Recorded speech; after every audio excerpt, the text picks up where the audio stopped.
तो नमस्कार प्रणाम स्वागत पर हुआ सबके राइटर आशिक अभिषेक के चैनल पर। और सब बताइए आप सब कैसन बानी। उम्मीद करते रहुआ सब भी बढ़िया होखब अच्छा होखब। तो रहुआ सबन खातिर लेके आ गए बनी मेल फीमेल बिल्कुल ब्लास्ट बिल्कुल हिट बिल्कुल दर्दनाक रंगदारी स्पेशल सॉन्ग। उम्मीद करते हैं एकरा के रहुआ बढ़िया म्यूजिक बनवा के बढ़िया से दिल से गायकी कहते हैं तो 100% बाकी गाना मार्केट में ब्लास्ट करी। ऐसे पहले रहुआ सब उनसे कहल चाहब कि अगर वह गायकी में इंटरेस्ट बा गायकी में कदम रखले बनी और वह के बढ़िया मैटर नहीं खेमत बढ़िया गाना नहीं खेमत बढ़िया से तुकबंदी नहीं खेमत बढ़िया से गा नहीं की पाओ तो अगर हमारा चैनल पर वह आ गए बन तो रहुआ सबके निराश भइला के जरूरत नहीं है। काहे से कि रहुआ सबन खातिर हम हर एक प्रकार के सॉन्ग लिखिले हिंदी होके चाहे भोजपुरी होके चाहे रहुआ कोनो भी ट्रैक पर भोजपुरी गाना लिखवा सकिले। ऑर्केस्ट्रा सॉन्ग लव सॉन्ग बेवफाई सॉन्ग पूर्वी निर्गुण भजन धोबी दासो गीत लयदारी सॉन्ग रंगदारी सॉन्ग चाहे जातिवाद सॉन्ग चाहे रहुआ अपना मनपसंद के कोनो भी गाना लिखवा सकिले बिल्कुल उचित चार्ज पर। तो ऐसे कहल चाहब कि रहुआ अगर हमारा चैनल पे आ गए बन तो चैनल के लाइक करी सब्सक्राइब करी और बेल आइकन प्रेस कर दी ताकि कोनो वीडियो अपलोड करी तो सबसे पहले नोटिफिकेशन रहुआ सबन के मिले। अगर वीडियो रहुआ सबके अच्छा लगा तो एगो प्यारा से कमेंट कर दी। चलिए देर ना करते हुए आज के मैटर देखल कैसे बा का एकर लय बा का एकर धुन बा रहुआ सबन के हम गा के बताओ तनी। बिल्कुल नया कंपोजिशन बिल्कुल हिट मैटर बा। तो चलिए गाना पर ध्यान दिया जाए गाना कैसे बा। फीमेल पार्ट बा भैया पहले कि शेर के जैसन दहाड़ देला बाबू खड़े खाड़ी दुश्मन के फाड़ देला बाबू। ए बाबू हल्का में ले तरका हमके कि शेर के जैसन दहाड़ देला बाबू खड़े खाड़ी दुश्मन के फाड़ देला बाबू।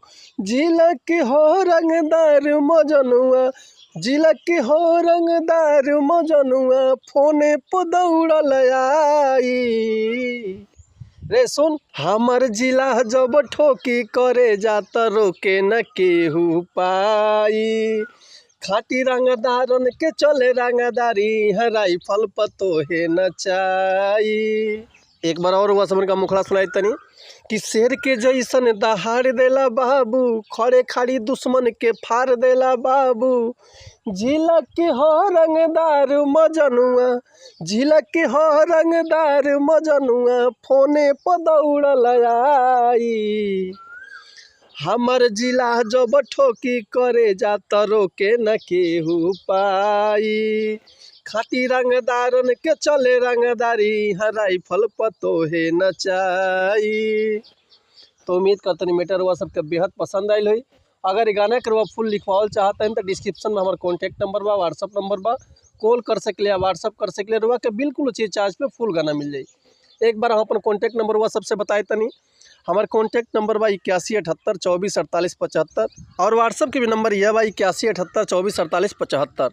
तो ऐसे पहले रुआ समझ से एगो बात कहल चाहब कि अगर हमारा गाँव में कोनो मिस्टेक भइल होखत भी क्षमा चाहतनी। ऐसे कि हम गायक ना ही रहुआ समझ के खाली बता सकिले समझा सकिले ये रहुआ ऊपर डिपेंड करता रहुआ जितना बढ़िया से गायकी करब उतना बढ़िया से और गाना मार्केट में ब्लास्ट करी। तो चलिए मिलते हैं नेक्स्ट वीडियो में कुछ नया गाना कुछ नया धुन कुछ नया कंपोजिशन लेके तब तक लिए रहुआ सस्पन्मति चाहते नहीं। अगर वह कोनो भी तरह के म्यूजिक भी बनवाल चाहते हैं तो बेहिचक कॉल या व्हाट्सअप कर सकिले। तो मिलते हैं नेक्स्ट वीडियो में तब तक लिए नमस्कार प्रणाम जय हिंद जय भारत जय भोजपुरी समाज हर हर महादेव जय।